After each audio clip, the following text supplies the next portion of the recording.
आपको पता है एक शौहर और बीवी का रिश्ता कितना ज़्यादा ख़ास होता है। ख़ास होने के साथ साथ वो बहुत ज़्यादा नाज़ुक भी होता है। जब आप एक ऐसे रिश्ते में बन जाते हैं, एक मियाँ बीवी बन जाते हैं, उसके बाद ना आपको अपने रिश्ते को चलाने के लिए पता है बहुत सारी चीज़ें सहनी होती है। क्योंकि ये जो रिश्ता होता है ना बहुत ज़्यादा नाज़ुक होता है और इसमें बातें होती ही रहती है। ऐसा नहीं है कि आपके बीच कभी लड़ाई नहीं होगी, आपके बीच कभी कोई बहस नहीं होगी।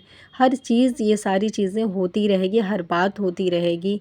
कभी-कभी किसी तीसरे की वजह से भी आपके ऊपर बात आएगी या फिर आपके शौहर के ऊपर बात आ जाती है।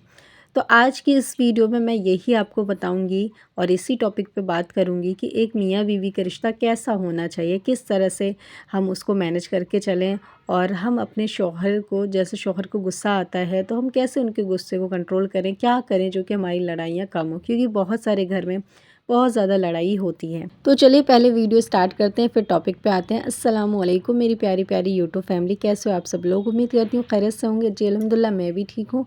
आप सभी के साथ हाजिर हूँ एक नए व्लॉग के साथ, एक नए दिन, एक नई शुरुआत के साथ।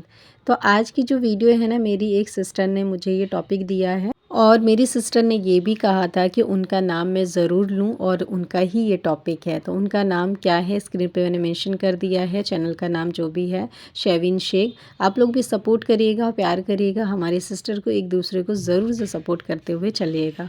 तो चलिए आ जाते हैं टॉपिक पे। जब शादी हो के एक औरत आती है ना अपने घर में, तो कुछ टाइम तक ना रिश्ते अच्छे चल रहे होते हैं, सब गुडी गुडी हो रहा होता है, सब अच्छा हो रहा था, घूमना फिरना, हर किसी के अल्फाज अच्छे लग रहे होते हैं, चाहे वो कोई भी हो, सास ससुर नंद देवरानियाँ जेठानियाँ कोई भी हो, सबकी बातें अच्छी लग रही होती है। लेकिन धीरे धीरे ना क्या होता है कि हमारे रिश्ते ना खट्टे होने लगते हैं, क्योंकि दूसरों की ज़ुबान जो हमारे साथ रह रहे हैं, कोई कुछ बोलता है, कोई कुछ बोलता है, कभी कभी बिना गलती के भी आपको सुनने पड़ जाता है, कभी कभी आपकी गलती नहीं होती फिर भी लोग बुरा बोल देते हैं। तो जब आप एक फैमिली के साथ रहते हैं ना, तो ऐसा होता ही है कि कभी कोई ना कोई कुछ ना कुछ आपको कहेगा ही। लेकिन उस टाइम पे क्या होता है कि ऐसा बहुत बार फीलिंग आती है दिल में कि हमारे जो शौहर है ना वो हमारी तरफ से स्टैंड नहीं लेते, क्योंकि आदमियों के अंदर ये आदत नहीं होती है कि अच्छा चलो उसने ये कहा तो वो लड़ने ही लग जाए, नहीं लड़ते हैं। और वो जो लड़ते हैं वो बेवकूफ़ आदमी होते हैं। समझदार आदमी की क्या पहचान है, वो अपनी तरफ से ही अपनी तरह से ही चीज़ें हैंडल करता है। मेरे साथ तो ये खुद हो चुका है कि स्टार्टिंग के टाइम पे ना, जब मुझे लोग, मेरे ससुराल वाले बहुत सारी बातें बोलते थे, मेरे शौहर ने कभी भी मेरी तरफ से उनको कुछ नहीं कहा। तो मैं भी ये सोचती थी कि वो लोग मेरे बारे में इतना बुरा ऐसा ऐसा बोलते हैं, या कम से कम मेरे शौहर को स्टैंड लेना चाहिए मेरे लिए। तो ऐसी फीलिंग इंसान के अंदर आती है, हर इंसान के अंदर आ सकती है। लेकिन मेरे शौहर यही कहते थे, जिसको जो कहना है कहने दो, वैसा कहने से हम वैसे तो नहीं हो जाएंगे। अगर उसने तुम्हारे बारे में कुछ बोल दिया तो तुम क्या वैसे ही बन गई? नहीं बनी ना। तो उसकी सोच है, उनको बोलने दो जैसा जो सोच रहे हैं। बस सब्र करो, सब्र के साथ चीज़ें ठीक हो जाती है। तो मेरे शौहर ने ना वक्त का इंतज़ार किया, उनका सही वक्त आएगा ना तब जवाब दिया जाएगा। हर चीज़ का जवाब उस वक्त नहीं देना चाहिए। लेकिन हम औरतें क्या होती है ना, हम सोचते हैं यार किसी ने हमें बुरा बोला है तो हम भी उल्टा उसको अभी बुरा बोलें, है ना, बाद में क्यों बोलेंगे, क्यों हम उसको छोड़ें, ऐसी हमारी आदत होती है।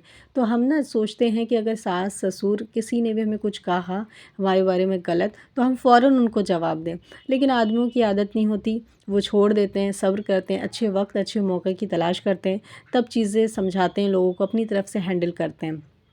तो आपके शौहर भी अगर आप चीज़ों को अपनी तरह से हैंडल कर रहे हैं, वो चाहे अपने घर वाले को अपनी तरह से हैंडल कर रहे हैं, तो आप भी शांत होकर के सब्र करके उनके फ़ैसला जो है, जो भी वो करते हैं उसमें खुश रहिए।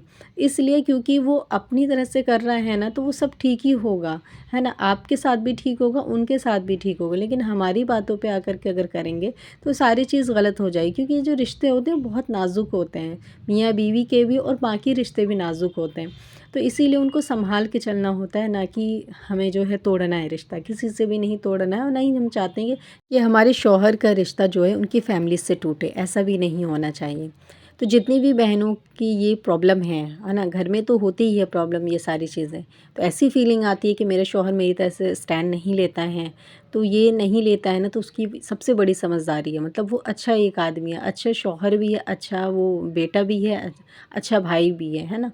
क्योंकि देखो वो अपनी तरफ से मैनेज करेगा तो सबको मैनेज कर लेगा, ठीक है, आपको भी कर लेगा, फैमिली को भी कर लेगा, लेकिन आपकी ही सुन के करेगा तो रिश्ते ख़राब हो जाएंगे फिर, ठीक है। इसीलिए वो अपनी तरफ से मैनेज करते हैं तो करने दें। सही वक्त का इंतज़ार ज़रूर किया करिए, सही वक्त का इंतज़ार करेंगे ना सारी चीज़ खुद ठीक हो जाती है। मैंने भी वही चीज़ किया, सही वक्त का इंतज़ार किया, और मैं भी आप ही की तरह यही सोचती थी कि मेरे लिए क्यों नहीं कोई बोलता है, क्यों नहीं कोई बोलता है, लेकिन वक्त आ जाता है ना तो इंसान बोलता है। बस यही है, आपको सही वक्त का इंतज़ार करना है, सब्र करना है जब तक। अब मैं नेक्स्ट पॉइंट जो बताने जा रही हूँ ना, इसमें क्या होता है कई बार कि हस्बैंड वाइफ की झगड़े तू मैं तो होती रहती है, ये हर घर की कहानी है। आपस में जब आपके झगड़े हो रहे होते हैं, कोशिश तो यही है कि कम किया करें, जिस वजह से हो रही है वो वजह ही ख़त्म कर दें तो नहीं होगी, है ना। लेकिन अगर कुछ ऐसा है जो कि नॉर्मली आपका होता रहता है तो चल जाता है, लेकिन कुछ लोग की बहुत गहरी वारी भी लड़ाई हो जाती है। तो जब भी आपके शौहर को गुस्सा आए ना तो हमें अपने रिश्ते को बचा के चलना है। देखो, शैतान ना इस वक्त सबसे पहले वार करता है औरतों के दिमाग पे, है ना। क्योंकि औरतें जो होती है ना, क्या होती है, गुस्से में एकदम बावली हो जाती हैं, उनको समझ नहीं आता क्या सही है क्या गलत है। लेकिन आदमी गुस्से में भी सही गलत की पहचान रख रहा होता है।